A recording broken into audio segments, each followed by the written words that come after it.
All right, imagine this. You're the Sacramento Kings front office, staring down a rebuild that could define the franchise for a decade. Doug Christie's got a contract, but let's be real, his clock's ticking. The pressure's on to find someone who can actually fix this mess. But here's the twist, the options aren't just about X's and O's. They are about philosophy, personality, and whether you're building for wins now or laying a foundation for the future. Let's break it down. First up, Tom Thibodeau. The guy's a grinder, a defensive savant who'll drill accountability into every player. But here's my question, does that even fit a team in rebuild mode? Thibodeau's style works for contenders, not crews needing development. His Knicks teams were tough, sure, but they also burned stars out by round 2. If the Kings want to tank or rebuild slowly, this feels like a mismatch. Unless they are ready to shock everyone and flip into grit and grind mode overnight. Doubt it. Then there's Johnnie Bryant, the player-developer whisperer. You see his name linked to guys like Lillard and Mitchell, right? But here's what people miss. Developing stars isn't just about skill, it's about ego, patience, and selling a vision. Darius Cuff Jr.'s a project, but Bryant's never been a head coach. What happens when the losses pile up? Can he keep the room together? Or does he crumble like so many first-timers?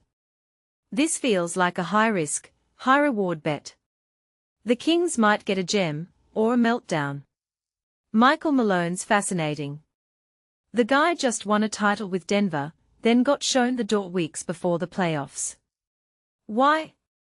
Rumor mill says tension with Jokic, but let's not kid ourselves, Malone's old-school approach might have clashed with modern superstars' demands. Still, his track record screams winner. If the Kings want to shortcut the rebuild and push for relevance fast, he's the guy. But if they are in for a slow burn, his win-now mentality could create friction. Imagine him yelling at a rookie to toughen up, while the front office is trying to groom a culture of patience. Clashing timelines. Huge red flag. Chris Quinn's next. Spoelstra's protege.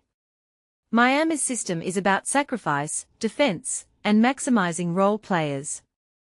Quinn bring that culture, but does Sacramento have the roster to pull it off? They are not stacked with veterans or 3-and-D wings. Unless they are planning a full roster overhaul, this feels like putting a square peg in a round hole. Unless they are banking on Quinn's Heat ties to lure free agents. That's a stretch, but stranger things have happened. And finally, Rex Kalamian. The safe choice. He knows the Kings mess intimately, having been on their staff twice. 0 head coaching experience, though. Why does that matter? Because being a number 2 is different from steering the ship. He might stabilize the short term, but where's the vision? This feels like a placeholder pick unless he shocks everyone. But hey, sometimes familiarity beats gamble, see, Magic Johnson's Lakers rebuild. So here's the real tea, this isn't about coaches. It's about identity. Do the Kings want to blow it up and embrace a dark night of the soul rebuild? Or pretend they are closer to relevance than they are?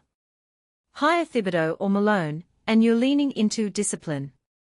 Hire Bryant or Quinn, you're betting on growth. Kalamian's the keep the lights on option. But here's the kicker, NBA coaching is less about tactics, and more about managing egos and media narratives. Who among these guys can handle that circus? That's the question Sacramento isn't asking. And until they do, any hire's a roll of the dice. What's your take?